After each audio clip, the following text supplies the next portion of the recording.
Hello, my name is Brittni Carter. I chose to do my presentation on fittext.js, my presentation for jQuery plugins.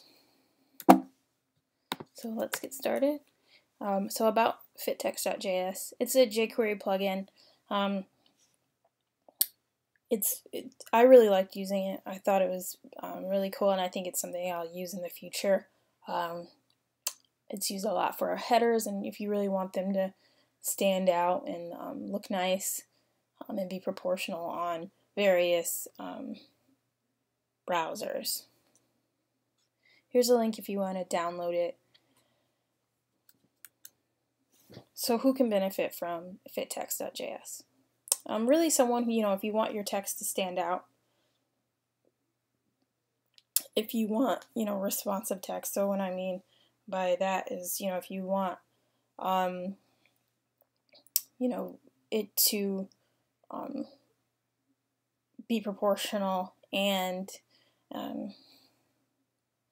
stand out on different platforms, and be easy to read at the same time. To still look like a header, on the smallest of scales, and be easy to read, I guess is the best way to put that.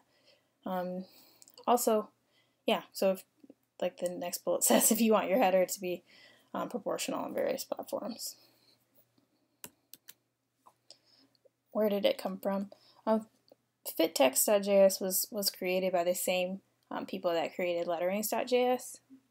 Lettering.js is a jQuery plugin that allows users to control the design of individual letters. I thought this was interesting too. With lettering.js, you can alter, say if you had, your company name or something, you could alter, each letter to stand out and look different and have different properties. So I thought that was really interesting. I haven't used it yet. Hopefully soon I'll be able to use that as well. I think that's pretty cool. And you can download it here if you're interested. So here's my example. I'll show you more of a live version after this, but I just wanted to give you an idea of how it alters on different scales. So here is my version. Let me scroll up. So here it is on a rather larger screen, but as you get smaller and smaller, it still looks proportional.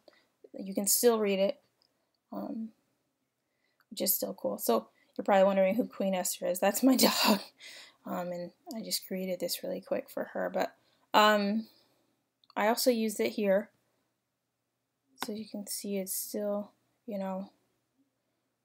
proportional. I think it's really cool, and it's something that can be included in other sites and other pages, and I look forward to using it in the future. But here's my code for this. You probably want to see the jQuery first. That comes already pretty much set up. I didn't really mess with that at all. So it starts with the compressor variable, with the max and minimum font size, and then it resizes it. So this is the function to resize it, as far as when you're different browser sizes, and it does that math for you with depending on the width of the screen, or of the browser, I'm sorry. So that's pretty cool. And then it figures that out for you with the font and whatnot.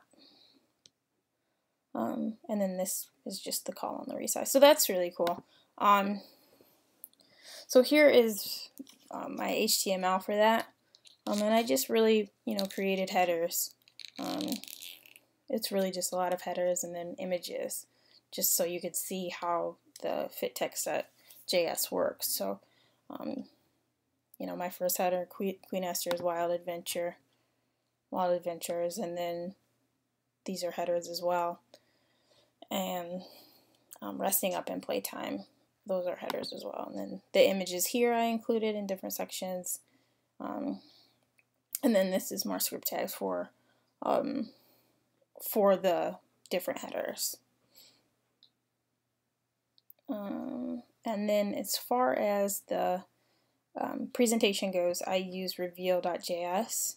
I've never used that before. I noticed that the professor included that in the presentation. I was looking around for different ones to use for the presentation, and I just decided to look that one up. It seemed, since it was so popular, to be the way to go.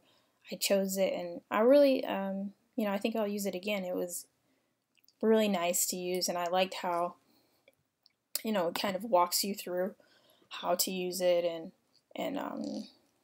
gives you all these options where you don't have to, kind of figure it out as much. If you're not as advanced as, if you're not a professional. Me being a student, it was great to use, and I learned a lot from it. So here's my code from that. I chose to do the theme, the sky theme. And then I just, added my header information and then sectioned off for a few different slides. I like, that I could choose a theme. I could choose 2 different transitions as well. And I also included the images for the examples. And that's pretty much it. I didn't need to get in any of the other code. The theme pretty much, styles it and whatnot, and I like that. So that's it. Thank you.